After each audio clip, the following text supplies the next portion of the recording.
नमस्कार. मी आज सर्वप्रथम आपलं मनापासून या ठिकाणी स्वागत करतो. आजची सोडत अतिशय पारदर्शक झालेली आहे. आमचा प्रभाग क्रमांक 5 आहे.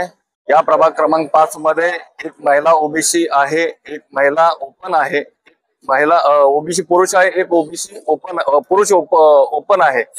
आणि अतिशय सर्व माझ्या भारतीय जनता पार्टीच्या माध्यमातून या आदरणीय गणेशजी नाईक साहेबांच्या नेतृत्वाखाली संदीपजी नाईक साहेबांच्या मार्गदर्शनाने या ठिकाणी काम करत असताना या ठिकाणी प्रभागामध्ये अतिशय सुंदर असं काम या प्रभागामध्ये आदरणीय गणेशजी नाईक साहेबांच्या नेतृत्वाखाली झालेलं आहे.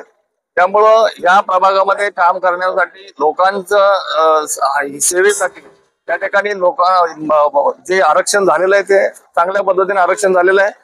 आणि जे आदरणीय नाईक साहेब जे उमेदवार देतील त्या उमेदवारांना निश्चितपणे आम्ही पूर्ण पॅनल निवडून आणणार ही आम्हाला खात्री आहे. धन्यवाद.